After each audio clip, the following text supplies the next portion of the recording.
Jiang Wan featuring Liu Min. Hailing from the Jiang family with the courtesy name Gongyan, Jiang Wan worked his way up the political ladder until he succeeded Zhuge Liang as the Shou regent after the latter's death. He did well in his duties, which earned him the confidence of the Shou people as he led them into a post-Zhuge Liang era. When his health began to decline during his later years, he passed his responsibilities onto his deputies, Fei Yi and Dongyan, although he held on to the regent title but in name only. Jiang Wan was from Lingling Commandery. Before they had even reached adulthood, his maternal cousin Liu Min and himself were already quite well known.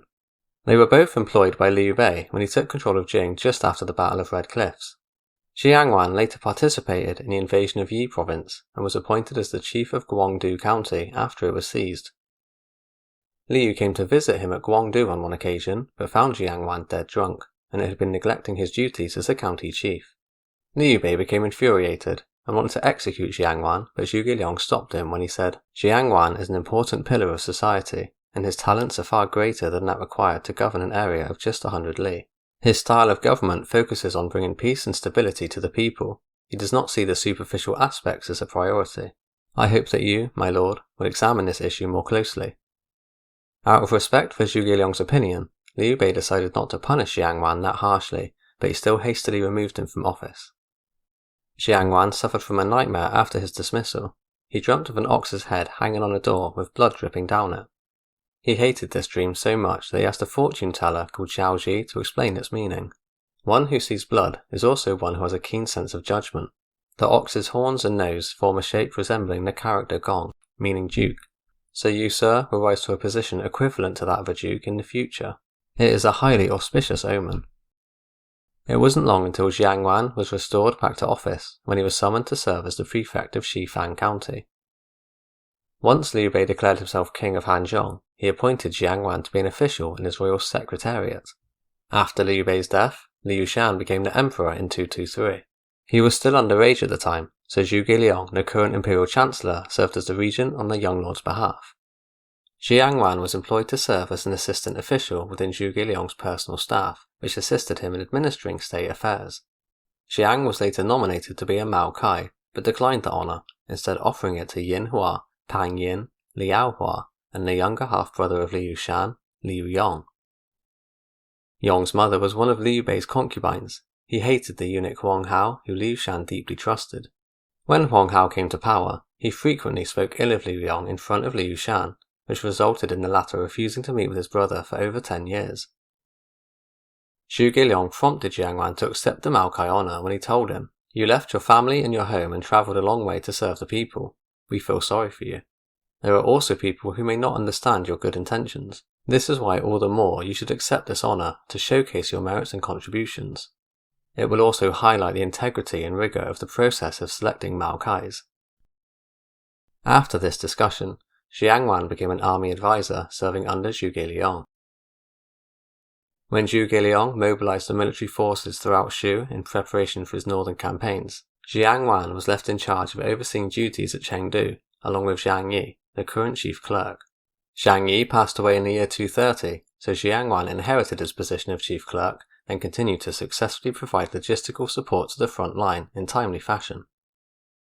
During the time of the northern campaigns between 227 and 234, Zhuge Liang once said, "Gongyan's ambition is to serve the state with the utmost loyalty and integrity. He will be someone who can work with me to accomplish our state's great mission." Zhuge also secretly once said to Liu Shan, "If I pass away, Jiang Wan can succeed me." When he did pass away at Wujiang Plains, he told Liu Fu that Jiang Wan was the most suitable candidate to carry on the regency, and that Fei Yi could succeed him in turn. When Jiang became regent, he already held the title of Prefect of the Masters of Writing. He was then subsequently appointed as the acting Protector General, granted imperial authority, and given the appointment of the Inspector of Yi Province. In the next year, he passed his duties as the Master of Writing on to Fei Yi, became promoted to General-in-Chief, and received an additional appointment as Manager of the Affairs of the Masters of Writing. He was also granted a Marquis title of a village. As Zhuge Liang's death was still quite recent, the people became worried and unsure about their future in the state of Shu. Jiang Wan showed neither sadness nor joy, maintained his composure, and performed his duties as before. Over time, he gradually gained the confidence of the Shou government and the common people to look to him as their new leader. 3 years later, in 238, he received an imperial decree from Liu Shan. The enemy has yet to be defeated. Tao Rui is arrogant and vicious. The people in the 3 commanderies in Liaodong have long suffered from tyranny, so they have decided to band together and break free from Wei rule.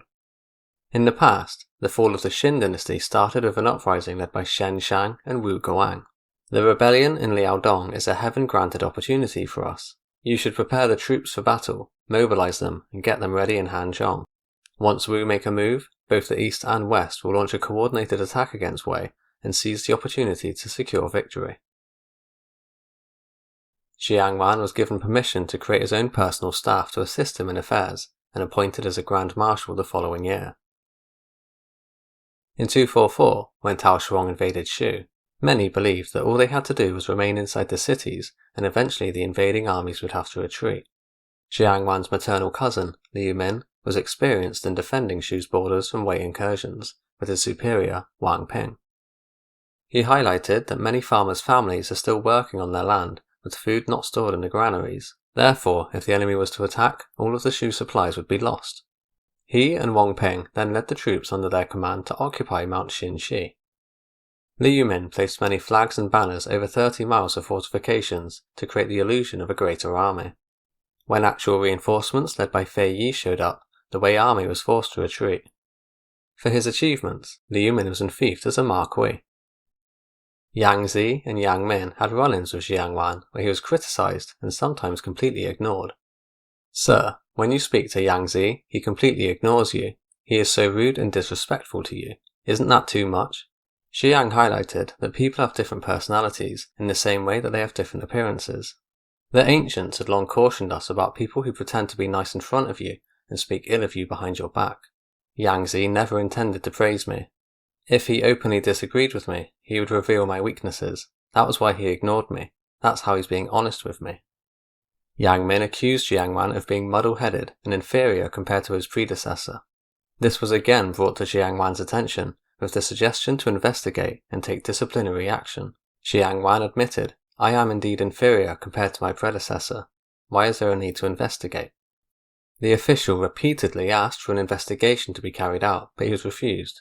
When he asked if he could look into it himself, Jiang Wan insisted, "If I am inferior compared to my predecessor, then I am unreasonable in how I handle issues.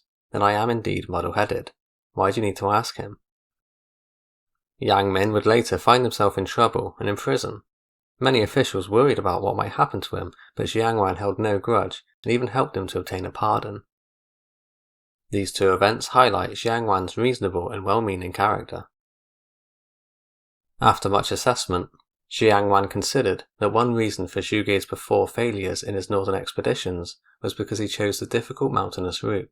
According to Jiang's new plan, they would construct more warships and sail down the Han River to attack Wei Xing and Shangyong commanderies. Jiang's declining health meant he was not able to carry out his plan.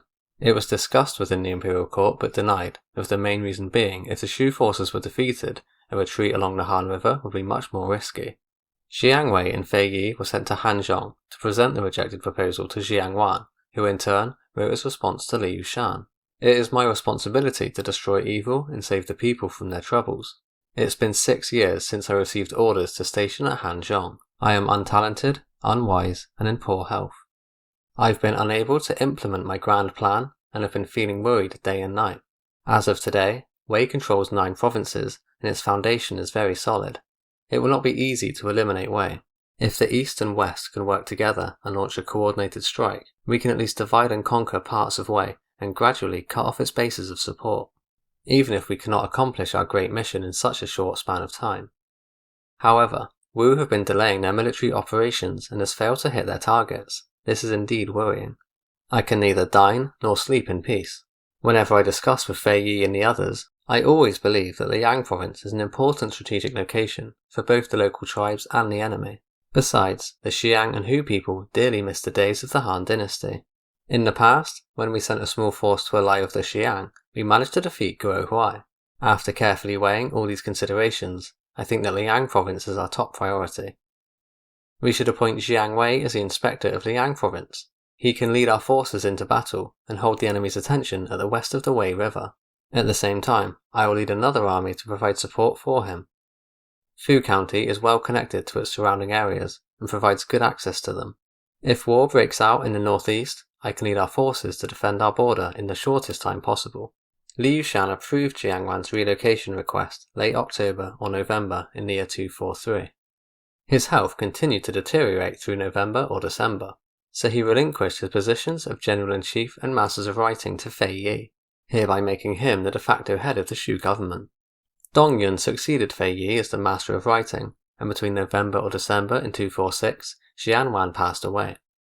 He was posthumously honoured as Marquis Gong, meaning respectful Marquis. His titles were inherited by his eldest son, Jiang Bin. He served as a general within Shu, and was contacted by the Wei general Zhonghui via letter during Wei's conquest of Shu. There are many talented and virtuous people in Shu. People like you are like me, and there are so many others like you too. It has been our ancestors' practice to pay respects to great sages of the past. Today, when I come to Shu, I want to visit your father's tomb, clean it up, and pay my respects to him. I hope you will tell me where it is. Jiang Ban felt it would be rude to reject Zhonghui, and admitted that he became saddened by the letter, as it made him miss his father even more. They then travelled to Fu County to pay their respects to Jiang Wan. After Shu fell in 264, Ban and Hui became friends, along with Ban's younger son, Jiang Ziyan. Jiang Ban and his son were both killed by mutinying soldiers in the revolt at Chengdu the following year. Chen Shu appraised Jiang Wan as holding the image of a dignified authority figure. He gives credit to Jiang Wan and Fei Yi in following Zhuge Liang's footsteps and keeping Shu's borders safe, but also criticized them for not putting in their best to govern a small state like Shu and keeping it safe as a whole. Pei Songzhi disagrees and highlights that Chen Shu gives no example to prove that they did not put in their best efforts. He argued that Jiang Wan and Fei Yi did well in their regencies by refraining to make any risky moves, and by successfully repelling a Wei invasion.